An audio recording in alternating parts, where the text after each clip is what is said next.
In just a moment, we join ITN for the latest world news with Fiona Armstrong.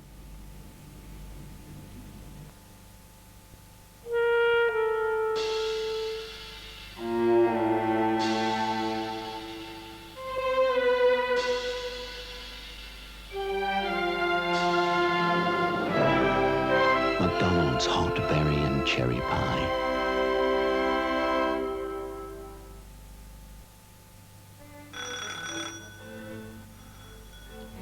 Hello.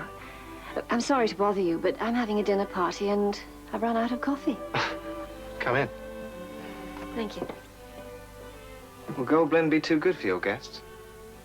Oh, I think they could get used to it. It's a very sophisticated coffee. They have very sophisticated taste. Do they? Yes. Well, I must be getting back. Now, golden roasted, richer, smoother, Nescafe Gold Blend. Have you met your new neighbour yet? Oh, I've popped in for coffee.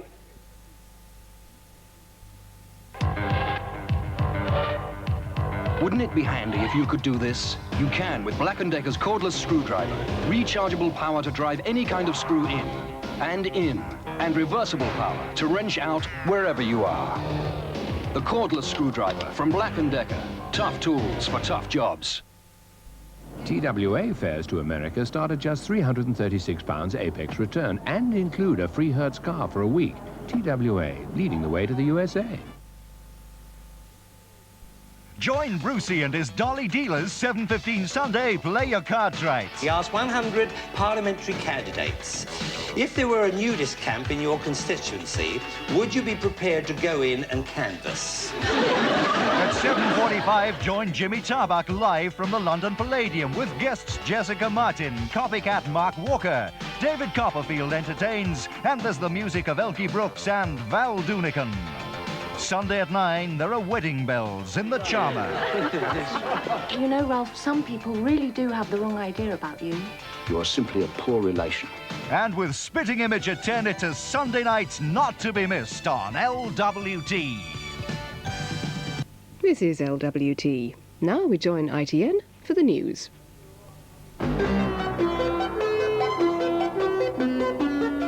A new blow for Reagan. The judge who smoked pot says he won't stand for the Supreme Court. 3 in court in Dublin accused of kidnapping. The schoolboy speculator who may have cost his parents their home. And Steve Cawthon rides high as this year's champion jockey. Good evening. President Reagan suffered another blow tonight when his second nominee for the Supreme Court announced he was pulling out. Judge Douglas Ginsburg decided to withdraw after admitting he smoked marijuana in the 60s and 70s. Mr. Reagan now has to find a third candidate. The 9 judges in the powerful Supreme Court are appointed for life and test new laws against the American Constitution. At the moment, they're equally balanced between liberals and conservatives. Few were surprised this afternoon when the president's hand-picked nominee for the vacant Supreme Court seat withdrew his controversial nomination. I have today asked President Reagan not to forward my nomination to the Supreme Court. I was deeply honored to have been chosen by the president and will always be grateful to him. It's another defeat for President Reagan in his attempt to place a right-wing justice on the nation's highest court. After a bruising Senate battle and acrimonious public debate, Judge Robert Bork was defeated by the biggest margin in Senate history. A furious Mr. Reagan vowed to find another from the same conservative mold. And if I have to appoint another one, I'll try to find one that they'll object to just as much as they did to this. His choice, the conservative Judge Ginsburg. But right-wing jubilation turned to dismay. There were allegations of doubtful business dealings. His doctor wife had once performed abortions. And finally, he admitted drug-taking while a Harvard professor in 1979. Mrs. Reagan was said to be outraged. The President and Mrs. Reagan deserve enormous credit for leading the fight against illegal drugs. I fully support their effort, and I hope that the young people of this country will learn from my mistake and heed their message. Nothing much seems to be going right for President Reagan these days, and today was another humiliation. His dream of appointing a conservative true believer to a lifetime position on the Supreme Court, now in ruins, he's faced with the embarrassment of looking around for a third nominee. Ken Rees, ITN at the White House. 3 men have appeared at Ireland's Special Anti-Terrorist Criminal Court, charged in connection with the kidnapping of a Dublin dentist, Mr. John O'Grady. Gerard Wright, Fergal Toll and Eddie Hogan have been remanded in custody. In Tipperary, the search is continuing for other members of the gang, including the leader Dessie O'Hare, Ireland's most wanted man. The authorities decided there were to be no more mistakes.